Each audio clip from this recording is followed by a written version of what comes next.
what's the issue with people taking credit for other people when it's clear that? I mean, now if somebody do your piece for you, you ain't gotta tell nobody that they did the piece for you. You know what I'm saying? Your name is your name. You know what I'm saying? It's still your piece. You know what I'm saying? You just got done by somebody else. But when you deliberately write under the thing that the sketch is by the person, but the piece is by you, that's like, you know, telling them that I did the drawing on paper and then they took it to the wall and handled their business, and it's not true.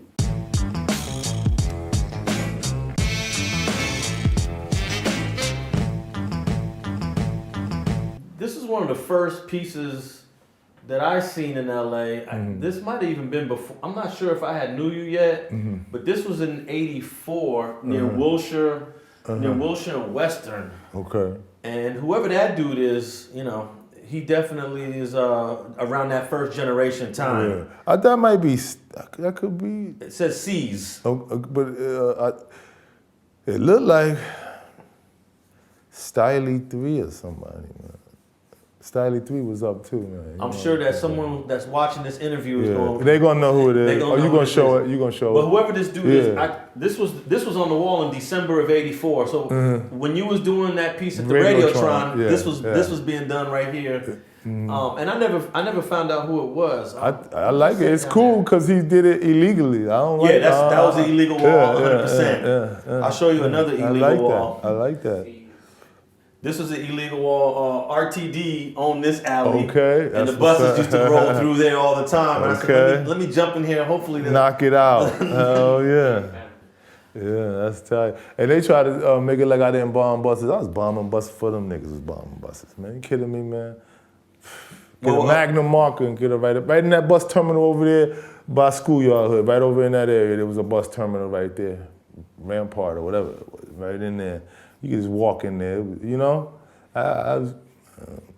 They like to put me in a pigeonhole me as the Pan Pacific, man, come on. That's just the pictures that people got because that's places where other writers gather and they take pictures and, you know, they swap them out or do whatever they do, but, you know, I was definitely, why would I be a writer in 81, and then when 79, 80, 81, and then when I come to a place where I ain't got nobody to check me about going out and getting paid and all this and all that, why would I stop for 82 and then start in 85? Come on. What do you know about this piece? This was at Pan Pacific, City. Yeah. This is that fame. Yeah. He bit that feeling. He bit that feeling. I'm gonna show you in a minute how he bit that. Everybody like that feeling. He bit that feeling. And 20 years later, there's another book, right? I bought the book just for the reason he bit. You know what I'm saying? I had to show somebody. He bit my S. The swirl in it. You know what I'm saying? You know, this guy is known for blocky letters. You know what I'm saying? He bit, and he bit that 3D too. Who's the writer for that one?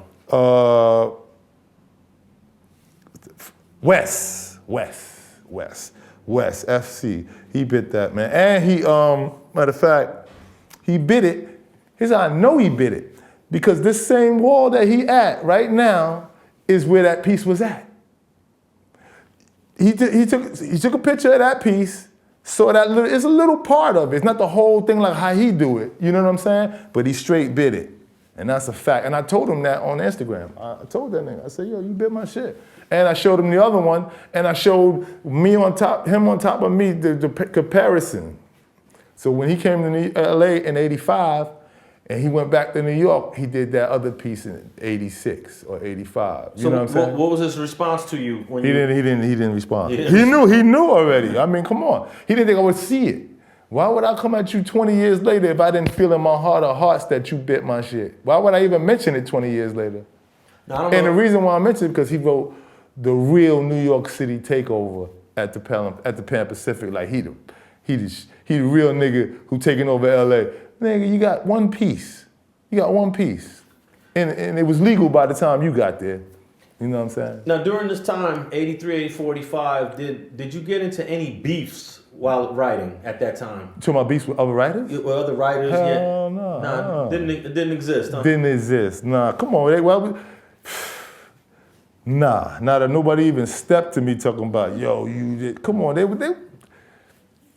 Man, no, not at all. Now here's a guy with another double O that did a piece at Pan Pacific named Kuzi.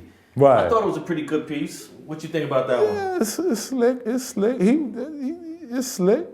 But that nigga, you know, he did, like I said before, that you know, these niggas is biters, man. Come on, man, you biting my shit. Is you crazy?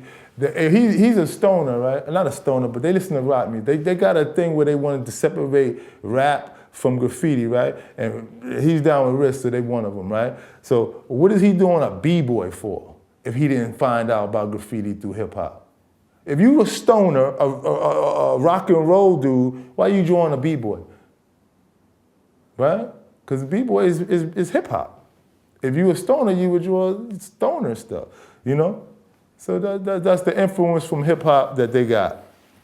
Okay. So they can't separate it over here. They can't separate it in Europe, but you could separate it in New York because it was out longer than rap. So did you ever feel competition with other writers when you were doing your thing? As far as getting up, sometimes, yeah. As far as tagging up, getting a lot of tags up. You know what I'm saying? You always feel like somebody's on your heels when people, they don't even know what a good graffiti piece look like. It could be drippy, it could be no can control and all that. They'll put that as they'll say that's your competition. You know what I'm saying? And to me, it's trash. You know what I'm saying? So I don't even consider it like that, competition. But as far as tagging and getting up, yeah, some people was making moves like that. But at that time in LA when I was doing it, it wasn't none of them better than me at all, none of them.